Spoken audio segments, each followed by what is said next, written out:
Today's the day, guys. We're finally starting the CFMOTO build we've been talking about for so long. Most of the parts are here and we're ready to get started on stage one. So stay tuned. We're gonna have a ton of fun with this build.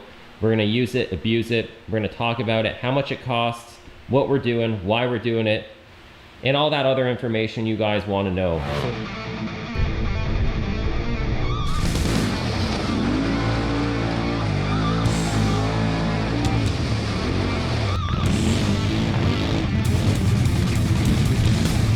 Most of the parts are finally here. It's taken some time to get everything together. We're gonna do this build in stages. First, we're gonna talk about all these parts. We're gonna unbox them. We're gonna see what we got to work with. And then stage one of the build will be reliability and protection mods, stuff like skid plates, full doors, things like that. Stage two, we'll get into suspension components. Stage three, we'll get into performance, engine, clutching, tires, and then we'll kind of take it from there. We'll be doing some lighting and some other stuff in between, so we'll mix it into the stages where it seems fit. We've got some wicked brands that have partnered with us. Big shout out to Team MSC, the biggest CFMOTO dealer in the States, and they basically sent us everything they've got for this machine. We've also teamed up with our channel partners that we've been working with for a long time, Super ATV. They sent us a ton of parts for this as well. Rocky Mountain ATV MC sent us a ton of their Tusk parts. We've got another few odds and ends mixed in there, so we'll discuss them all as we go along. So stay tuned. This video would not have been possible without all our partners and our supporters. And also big shout out to Powersports Link Financing for helping us secure this machine to do all this. Stage one of this build, like I said, is more about reliability and protection. So we'll be installing that MSC skid plate from Trail Armor. It's such a nice piece. It's a nice UHMW material made in the USA. It is a really, really quality skid plate. I'm super excited to put that on. We'll also be installing these Super ATV aluminum firewall guards, which I'm pretty pumped about, as well as the Super ATV full door kit. We're still waiting on a few more parts, so they're not all here yet. It all takes time. Coordinating a build like this with so many different partners is not easy to do. We've also got some Tusk first aid kits there. We'll slap one of those in the glove box. We got some harnesses from Team MSC, an oil filter relocation kit, an upgraded air filter, all the cleaning supplies for those. Tusk light bar. There's also another smaller Tusk light bar in the box still there. We got the Tusk mirrors. Rocky Mountain ATV MC also sent us some other necessities, some low pressure gauges, stuff like that. Stage two of the build, we'll be installing these heavy duty high clearance A-arms from Super ATV.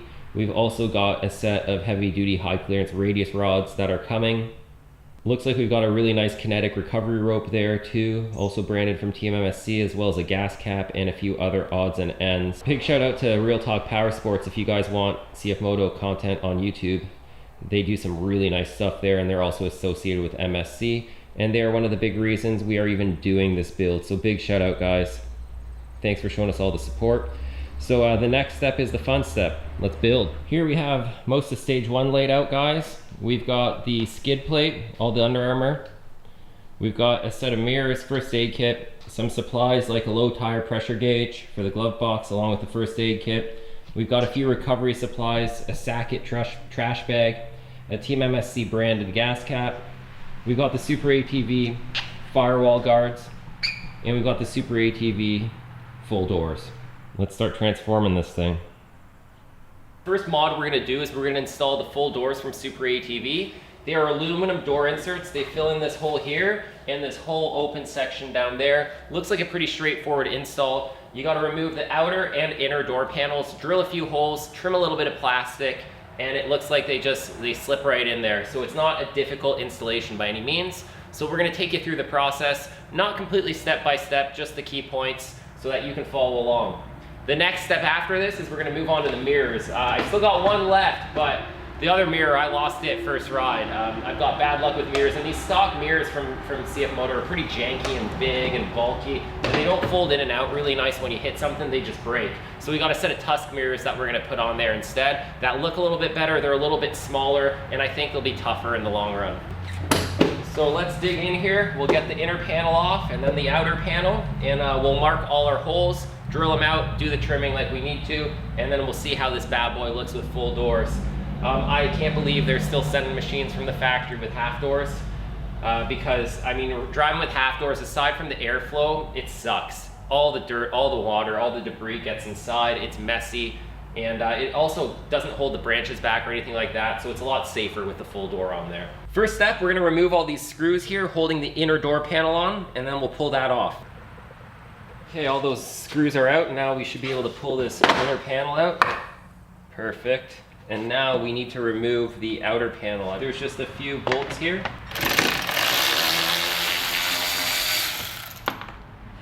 There's not really much to that door frame when you look at it. A couple tubes and a bit of plastic. So there we've got our inner and our outer door skin. Now we'll get it all marked up, ready to trim. Here we already have these indentations for where we need to cut out. CFMOTO has them there from the factory. I'm assuming if you ran a full CFMOTO door, you would have to trim these out as well. Just gotta cut those out using a little jigsaw or a cutoff wheel. And there's 3 more spots on the inner panel right there, also marked. It doesn't get easier than that.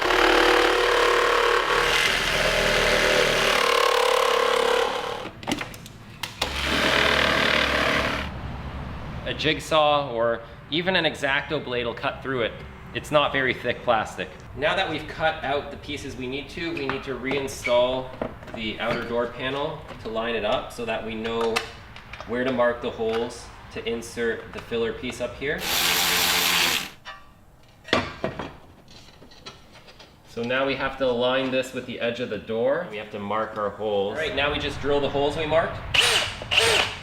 They're slotted holes, so you don't have to be absolutely perfect with them. So all the hardware is provided. Our Allen heads with the washer through the filler panel and the holes we drilled with a nylock nut on the bottom. First panel's in, piece of cake. Now we'll do the bottom, should be pretty similar. Bigger panel in the bottom, it doesn't require any drilling.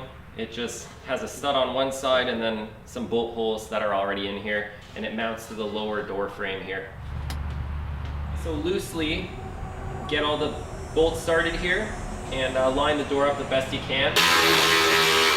Make sure you position the spacers correctly. Medium, large, small spacer. In order to tighten this last one, you have to remove the outer door cover again, which it's not a lot of work, it's just annoying that you gotta take it on and off, but sometimes that's the way it is with these installs. We'll pull that off and then we'll snug up all the bolts. Now we have access to this one to tighten it up. I don't like to overdo these with the power tools. I'll just snug it up by hand now. It's on there. Now we got full lower doors and open upper doors. So we'll reinstall the rest of these panels and then we'll take a quick peek at it. But that's that. That's a pretty easy install as far as installations are concerned. A little finicky here and there, but super easy. Look at that. Pretty solid. We got the panels on. They look good. I'm happy with them. I think they make the machine look a lot more complete. They'll definitely keep a lot of debris out. So probably the hardest part of the job was just the reassembly of all the plastics and bending them and getting them to line up and getting all the bolt holes to line up. But I'd say as far as difficulty goes, it's like a 2 out of 10. And definitely adds a lot of visual appeal. The door doesn't open. So one thing I'll tell you, I've had this door panel off before. We smacked it and it kind of wasn't closing right. Adjusting these door handles to getting them to close properly and open properly is a nightmare. I must have had that door panel on and off like 10 times before I finally got it to line up, and I don't even know how I did it. It was just luck. But it closes. It doesn't seem to want to open properly. So we're gonna have to mess around with that. So with that being said, what I found it was mostly was how this handle is, it's like mild steel underneath, so you might have to like tweak it and bend it up a bit. Long story short, that's got nothing to do with what we just installed. It's just got to do with CFMOTO's fit and finish when it comes to the door latches and stuff like that. I'll mess around with it later. We'll get it opening and closing nicely, but just keep that in mind if you're planning to hop in and ride it away. It might need a little bit of finessing at the end. In my style of full transparency, and since all these videos are intended to be a review of the CFMOTO, I'll tell you, these little things, like this door handle not working on a brand new machine because you installed something and it tweaked the plastic underneath by 1 millimeter, and now for some reason there's too much play in this soft, mild steel to unlatch it, those are the things you're gonna deal with the CFMOTO. It's not like it's just gonna shake apart on you, but it's these little fit and finish issues these corners cut on stuff like door latches and door buttons and handles and releases. That's the type of stuff where some of the more expensive manufacturers put a little bit more effort, I would say. The way these doors line up, like these are out of line a little bit, this door looks tweaked. There's these little things you notice if you've driven or owned other machines, and that's where these guys save money. That's why this machine is priced 15 or 20 grand below certain other models.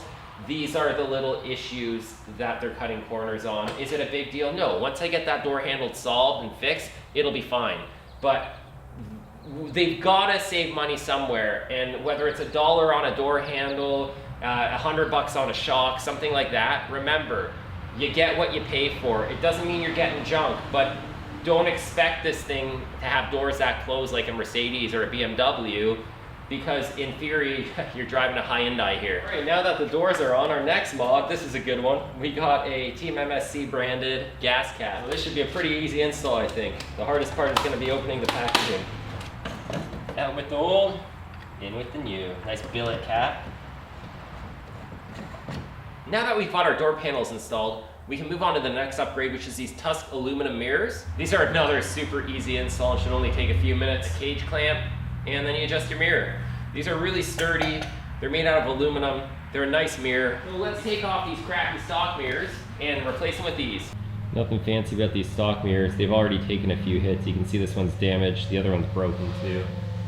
These are supposed to be a fold away, but the frames on them are pretty soft. So when you hit something, they actually seem to break the glass like they did on the other side.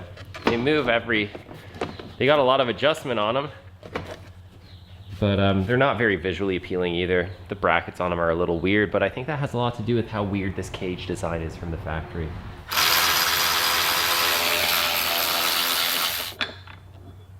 I actually really like this bracket from Tusk. It's a really simple aluminum bracket with a piece of like a foam there, a dense foam to hold it into place. This is one of my favorite designs I've seen actually. It's super simple, it's clean, and it's super easy to install.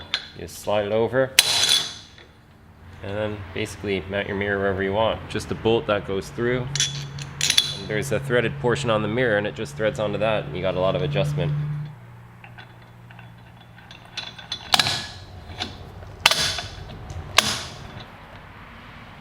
This CFMOTO cage diameter, the outer diameter, is smaller than advertised. So the standard clamp won't fit. Nothing we can't fix with a bit of electrical tape or something like that. You won't even be able to see it. But just something to note. I'll post the actual outer diameter of the roll cage tubing for the CFMOTO down here, so that you guys know what it is, and then you can pick the brackets you need. Like I said, worst case scenario, a little bit of slack, build it up with some tape. You can decide where you want your mirrors, but I think mounting them up here will be a good location for now. They're a little bit more out of the way when you're looking out the door, so we'll see how long they last up there. But with the way this cage design is, it's hard to really put them in a safe spot, and the angles here don't really allow you to mount them everywhere.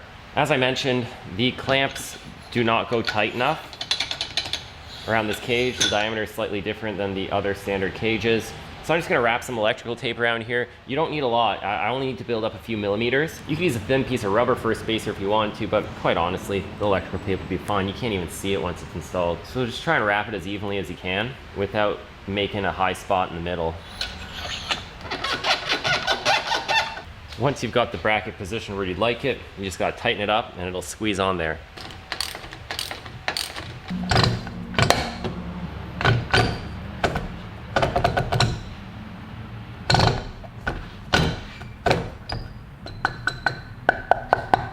Alright guys, this is a really cool mod. We're going to be installing a full skid plate setup from Trail Armor through Team MSC.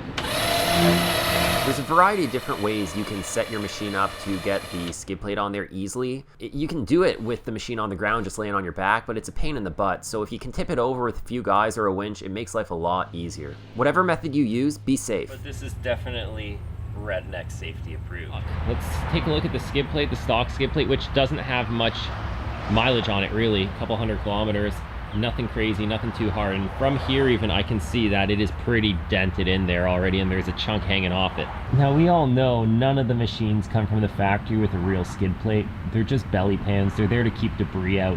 They'll stop grass, they'll stop some mud and some gravel, but but they won't stop a real impact. That stuff is not thick. Look at that crappy plastic. It's just to keep cost and weight down, because a good skid plate weighs a lot and a good skid plate costs a lot. So with this light use, there's a huge dent here. I don't know if you can see it. You might be able to see the bend better there, the big dent in. Wait till you guys see how crappy the mounting bracket for that location the skid plate is, and you'll see why it bent. It's as thick as a quarter maybe, and the similar size. Just tack welded on there. That's not going to hold any impact. It just bends right in. But if it did hold, that skid plate probably would have shattered. This full underbody skid plate, as they say has full skid plates, is literally one of those things they can kind of argue that it actually has and say it has, so that on paper, when you're pricing it out, they're like, well, it comes with this factory skid plate. But like any of the machines really on the market, the whole floorboards are exposed, and they're like, you can see me moving that in there. That's just the floor where your feet sit. I mean, you hit a branch or a big rock, it's breaking right through there and going into the cabin. Oh, the gas is leaking out of it. I guess it doesn't like this angle. The tank's only half full and there's a gas leak there? Yeah, that's gasoline. Why the hell is it leaking out? It's half full. It must be coming out of vent line or something here. Eating my driveway. It's dripping pretty good. So if you tip the CFMOTO Z-Force 950 over even this much with a half tank of fuel, I guess it leaks. Good to know in case you ever roll it in the field, fire hazard. So there's your stock underbelly pan. No real security there. You take a good hit, it's going right through there. In the off-road world, the reality is what they're calling a skid plate here should be called a dust shield. Or a brush guard, let's call it. This is like the sweetest skid plate setup I've seen. I'm really impressed with the quality of this piece. And I can't wait to get it on here, because this stock skid plate, it's already falling apart. So yeah, it's kind of embarrassing how crappy these come from the factory. But let's pull this off and let's get the new one on. It should be pretty easy. We're just going to take all the 8mm bolts out of here, and then we'll have to drill a few extra holes for the new setup, and then it comes with all the included hardware we need to install it. Shouldn't be too hard.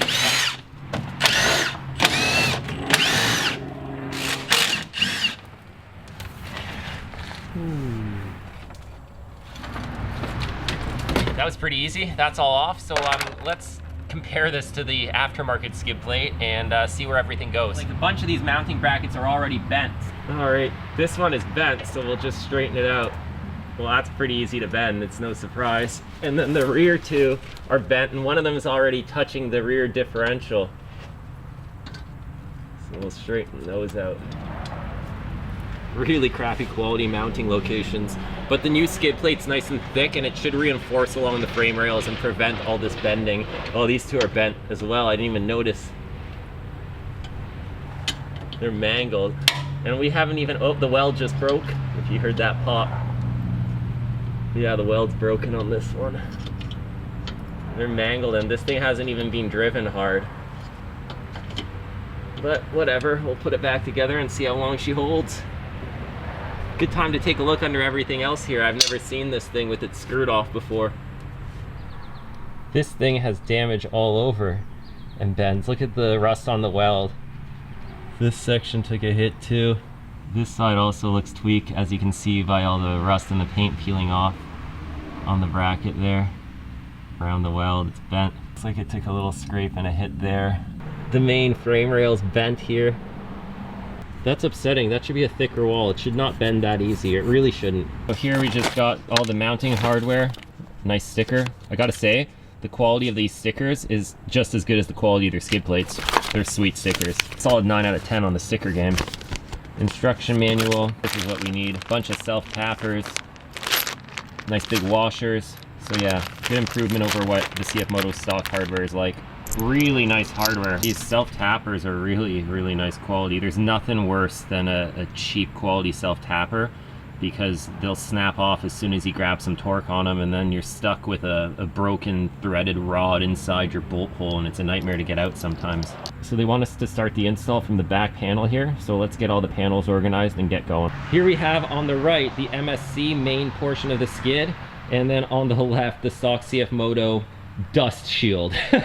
I would not call that a skid plate, guys. Look at that beauty. Not so much a beauty. But hey, that's the game. Upgrade it all. When you're done, break it and do it again.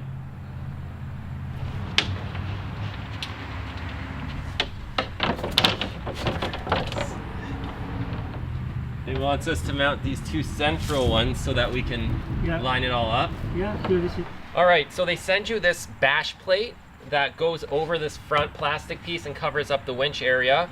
They also send you a piece that's cut off here in case you're running an aftermarket bumper or the front of your machine is a little bit different, which is pretty cool. We're gonna mount this one because we don't have aftermarket bumpers yet, so it goes right over this, but we gotta remove this fascia piece first.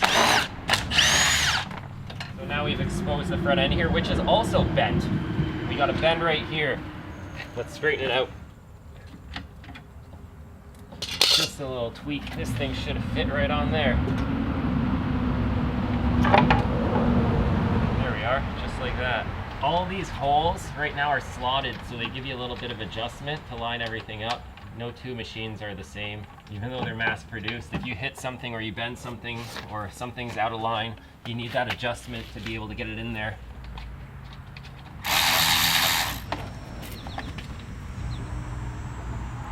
So they want us to use flange washers and these bigger bolts, but the bigger bolts don't fit through the flange washers.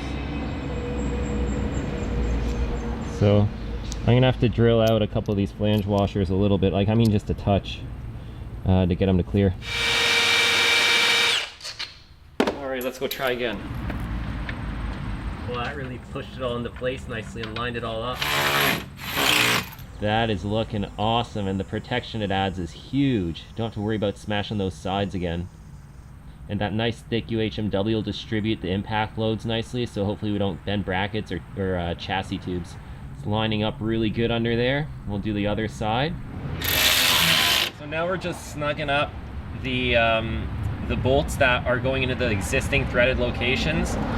There's 5 of them in the rear portion here. This will do a good job pulling everything into place and aligning it, and then based off this panel we will align the other panels. And I'll tell you right now, the alignment is absolutely perfect on this. It's really impressive how well everything butts up and lines up underneath here. It's really nice. So we'll torque these down. Those are pretty snugged up. You can see it actually pulling the plastic and conforming it. There is a bit of flex in it. It's a nice thing about these. And the rest of the panels still look absolutely perfectly lined up here. So I'll tighten this guy up.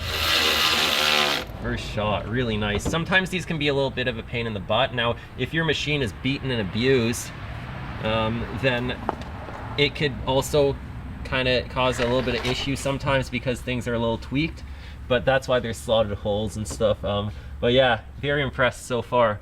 Let's get ready to drill some holes. They send you these nice quality self-tappers, so you don't even have to pre-drill. I personally always like to pre-drill self-tappers, but I'm gonna give one a shot, and if it goes in like butter, we'll just skip the pre-drill stage. Okay, so the next step is we have to install these 21 self-tappers and the washers into all the designated locations. You should be wearing safety glasses for this, people, and I'll tell you, these self-tappers are like insane. They just went into that like butter. So no pre-drilling is required. Boom! Now that's my kind of install. I've installed skid plates before that don't cooperate like this. Boom! Just try and get them nice and centered if you can. Yeah, do not over torque these, you will break them, or you'll strip the threads out of the metal.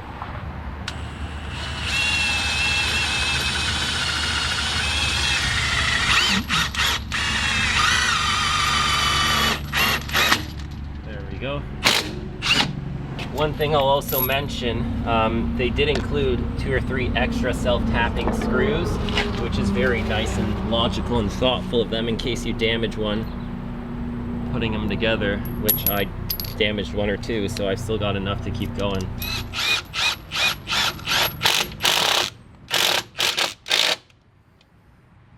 One more and we're done. with the self-tapping stuff. Guys at Team MSC are really great to deal with. If you haven't checked out Blake's channel, then head on over to Real Talk Powersports. He does a ton of CFMOTO related stuff.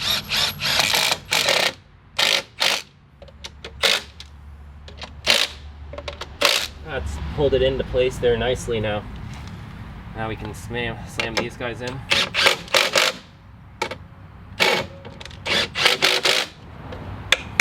That's tough. All right, with that on there, that's basically the last panel to the full skid plate kit. The last thing we have left is we've got these aftermarket A-arm guards that are these things, these factory ones. Like, they don't even do anything. These won't do that. These are tough. I'll tell you, these are tough enough that they're gonna make these A-arms stronger, 100%. That's why I'm holding off on putting on the heavy duty high clearance A-arms from Super ATV. I wanna drive it a couple times with this skid plate setup on there and see how it does. This way I actually get a chance to utilize these because they're very, very nice. And this skid plate, as silly as this sounds, it will actually add structural rigidity to the chassis of this vehicle. This material is strong. It will not just bend. So you are adding some strength under there, believe it or not. You can argue with me all you want, but I mean, it's essentially bracing the bottom of your chassis and preventing some twist and flex, especially when you're hitting stuff. It's not isolating that hit in one spot. It's spreading it along a larger surface area, so hopefully preventing damage. This is on there really good. It's conformed into shape now. It looks really nice. It fits really well. It looks tough.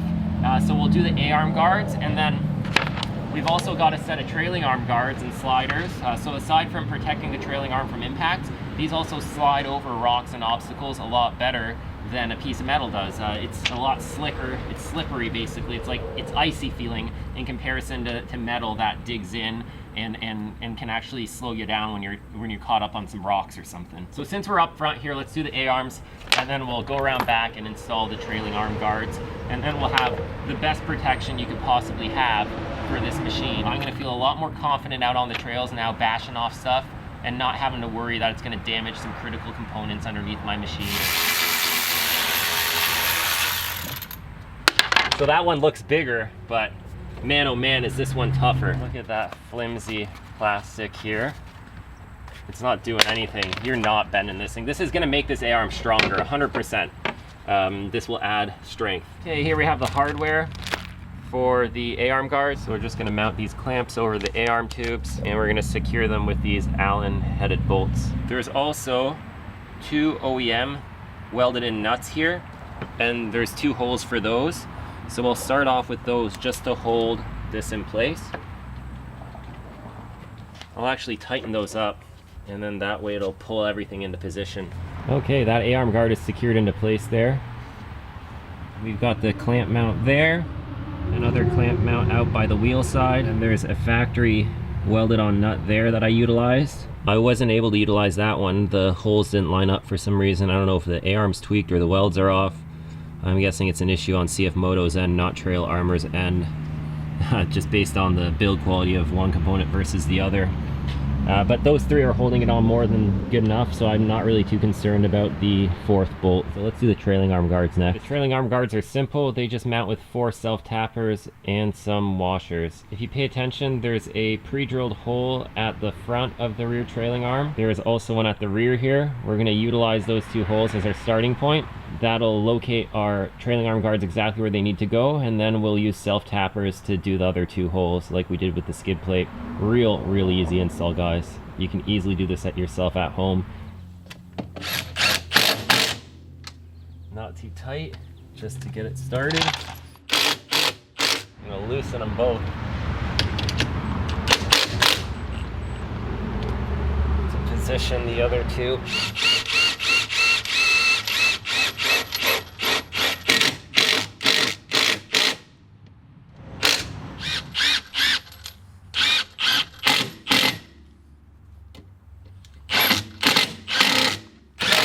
That's on there, nice. Piece of cake. That's my type of install.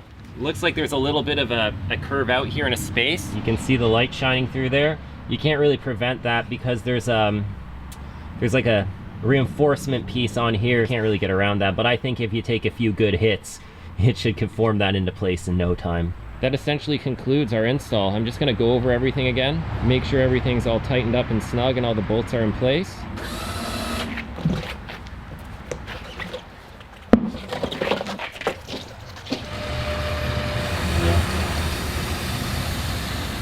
Okay, she's down. Let's take a look at what we've done.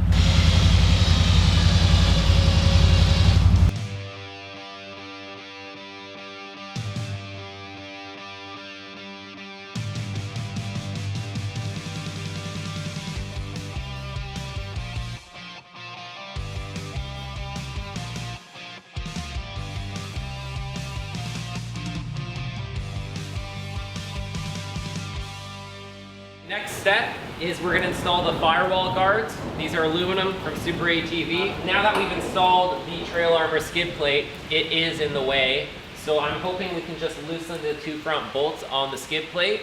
That should give us access to slide the bottom portion of this in there. It may require a little bit of modification or trimming or something like that, so we'll see when we get in there. When you start slapping a bunch of aftermarket parts on your machine and things add up, then basically bolt-on parts are made to bolt onto a stock machine without any other accessories. So sometimes when you stack various accessories on top of each other, you run into a little bit of a fitment issue, so you have to modify a part or two to get it to fit properly like stock.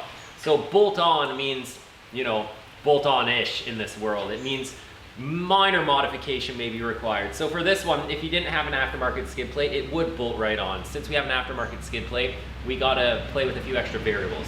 Shouldn't be too hard though. This plate basically just goes in here and covers the firewall to protect it from debris. I'm gonna undo the skid plate on the bottom here and then we'll see if it lines up. To start, I'm gonna remove these two bolts with the hopes that that gives me enough play to get in there and mount that firewall guard. We start off by taking out the plastic rivets down this side here. Now, looking at the Super ATV instructions on this installation, it looks like they used a 2021 and all these plastics have changed and all the rivet hole locations have been altered. They send you these aluminum bent templates so that you know where to drill your holes, which is really cool, but this template doesn't line up the way they want it with the new holes. So on a 2021, you should just follow the instructions and line this up like they suggest with the top two rivets and then it'll fall into place. But on this one, I'm gonna take a chance. I'm not gonna drill, I'm just gonna mark to see if I'm right. So a hole there and a hole around here somewhere. Really neat that they do send you that template though, and it's a really nice template. I was very impressed with that. I've been working on this machine with these red Milwaukee tools because, you know, the razor's red, so you need to have red tools color-coded to your machine. I mean, come on, guys. It's kind of like a redneck rule here if you want a redneck flex. So now I got to get some new tools to work on the CFMOTO. Since it's orange, I'm going to have to go with like a, I guess I'm going to go with a rigid, which is really nice because their tools are significantly cheaper.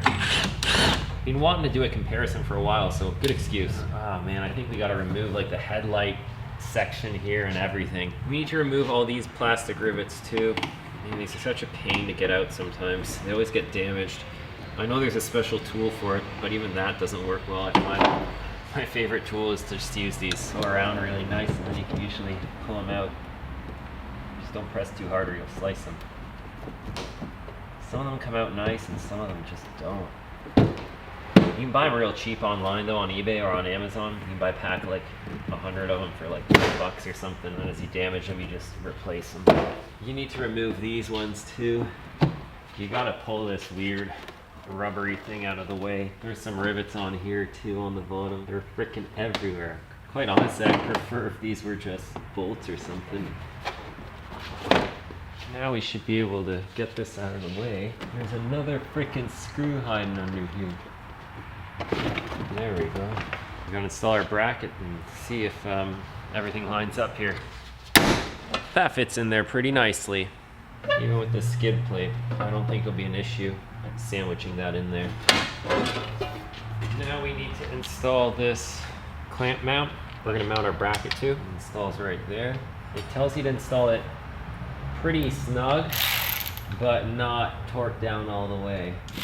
I can still move that a little bit, but it's pretty snug. Now it says to install the bracket onto the clamp mount. Snug, but not tight. On the picture, it looks like it's installed something like that. Let's see how it lines up now. Oh yeah, that's pretty damn good. It looks sweet with those on there. Now that the bracket's in, the tricky part's going to be to get the holes on the fender, the plastic fender liner, in the right spot. The truth is, if you're off by a little bit, or if you have to make the holes a bit bigger just to be safe, it doesn't matter, because the aluminum firewall guard is going to cover that visually anyways. But I mean, obviously you don't want to drill more than you have to. So I'm going to fit it now and see if I can mark those holes using the bracket.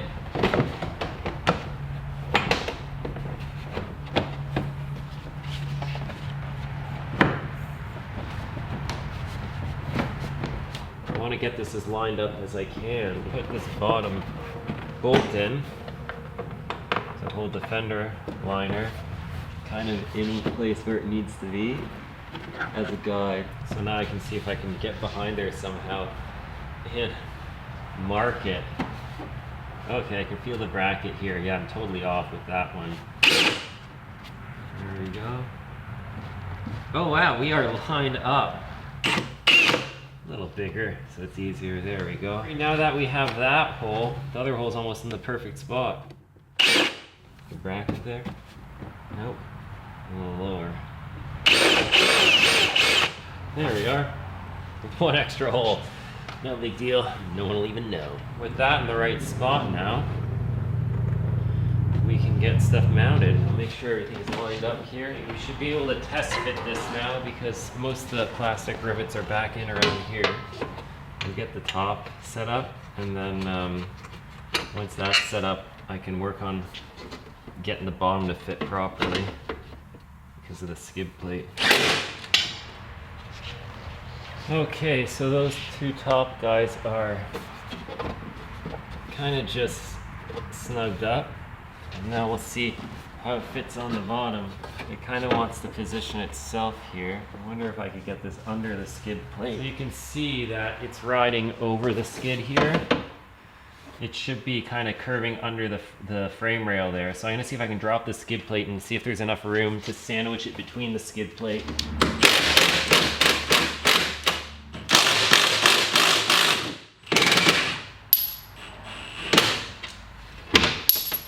There we go.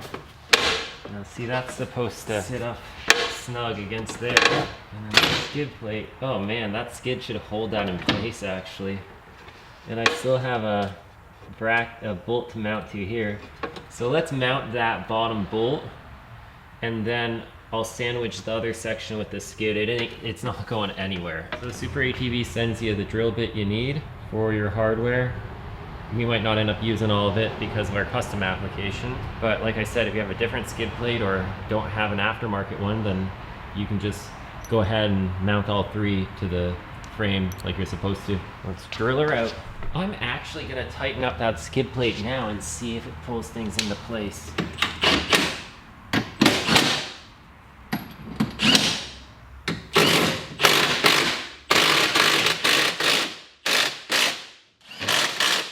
Has really pulled that in nicely. So we'll have to drill some holes through here, through the plate, because the skid plate is in the way there. One of them still clears, so let me put the one in. This should snug it up too.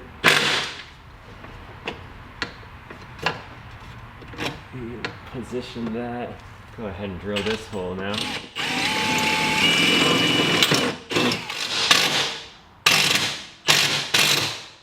For this guy here, we can make the hole a bit bigger than it needs to be. You can use a step bit here because we just need to get it to clear our other hardware, so it can be a little bit bigger if it needs to be. We'll put our last bolt in here. Wow, that's better than the intended install method. That's better than factory. Now I'll just go around and I'll snug everything up by hand. I don't like over torquing the self tappers. This one I can go a bit more on. I said moron. Wow, that's awesome. That skid plate sandwiches that in there so nicely. I'm really impressed. So the Trail Armor skid plate will work just fine with the Super ATV aluminum firewall guards without any trimming. That's awesome. Damn, look at those. They look great in there. Perfect fitment on the bottom as mentioned. Nice fitment up top as well. They are visually appealing. They add protection and also safety. It's a really win-win-win. How do you beat that? Just to make it even better, it's a pretty easy install. I can't get over how awesome this fits with the skid plate and everything. It all lines up really nice. It fits together great, almost like it was meant to be. What a wicked upgrade. Super happy with these. Looks awesome. Skid plate looks awesome. The firewall guards look awesome. The machine's starting to look way better. Those door inserts look awesome. The Z-Force is starting to look a lot meaner. Best part of the parts install is the parts testing phase. So the CFMOTO is all packed together. Stage 1 of the build is done. The most important thing when it comes to off-roading is always reliability.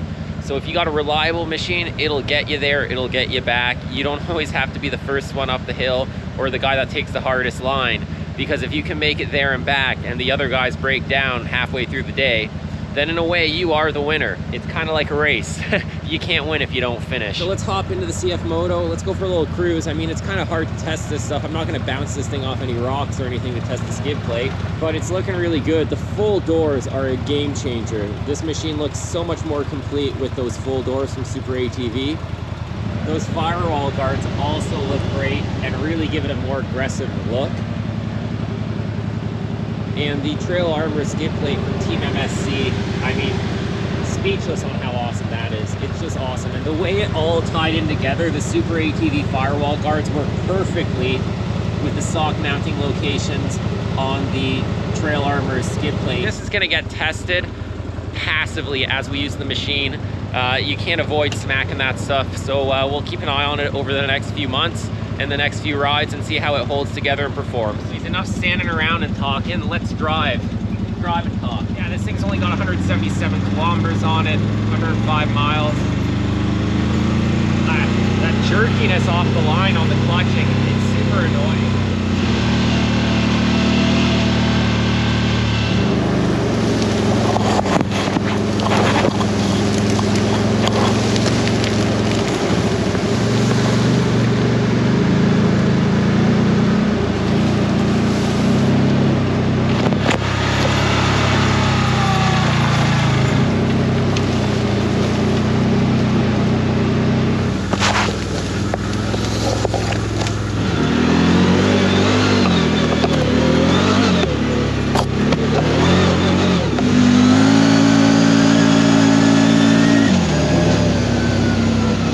Riding through some of my slightly overgrown backyard trails here. I haven't been out here for a little while.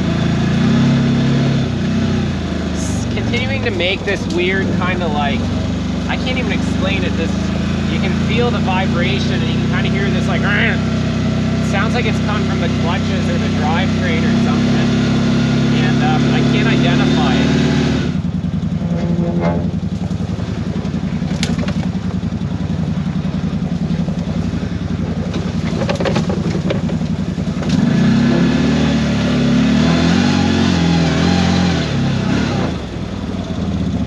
Man, there's a lot of freaking bugs and crap in this long grass. I've really let my trails kind of go. But in a way it's okay because it lets them regenerate a little bit better than when you just constantly ride them. Did you hear that? That's that sound I'm talking about. Again.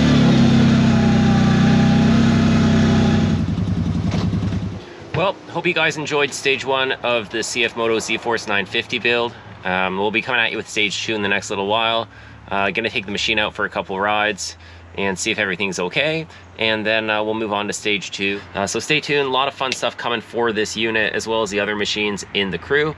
But I know a lot of you guys are specifically excited about this CFMOTO, and I'm really excited to see how it holds together, how it works, how it responds to modification, and kind of how it holds together within a year or so from owning it. Once we start putting some real trail miles on it, that will be the true test to see how it keeps up with the rest of the fleet, see if it fails, and if it breaks, if it's little things that we can easily remedy and fix and improve, or if it's big issues that are kind of a deal breaker. I'm hoping we don't get any of those, but like I said in the previous videos, I'm pretty unbiased in that sense right now. I really don't know what to expect.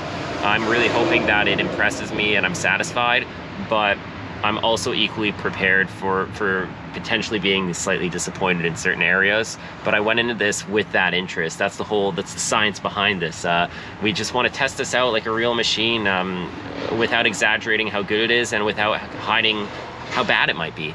That's my goal, to bring you an honest review of this unit, because I've seen a lot of mixed opinions on this thing, and when you get these extremes, then it's kind of hard to find a conclusion from one end to the other. We kind of need to explore that gray zone, that middle ground, that more logical point of view that a lot of you guys will have. And I'm going to provide you with some information that you can apply your variables to this machine and see if it's the right machine for your specific needs. And that's the key, guys, finding a machine that meets your specific needs, not the needs of your buddy or the guy across the street. See you in the next video. Smash that like button, subscribe to the channel, follow us on Instagram and on Facebook, and also if you'd like to help support the channel, then head on over to the Shopify store. I'm working my best to kind of keep that place stocked, but I'm struggling. It always kind of gets the back burner, so sometimes it takes me a little while to ship stuff out. It will always make it to you, but I'm gonna do my best that kind of as the season dies down, I'm gonna restock all the shirts and the sweaters and the stickers so that we can kind of focus a little bit more on that, because I'm going full-time into the channel. I do really need help with some of these revenue streams, just to cover my expenses and my bills and stuff like that. So the Shopify store will hopefully be something like a tool I can use to help fund future video projects and make better, higher quality videos with better production value and new machines and stuff like that for you guys to enjoy, as well as collaborate with some other cool YouTubers out there. Anyways, enough talk. See you in the next video. Ride safe out there.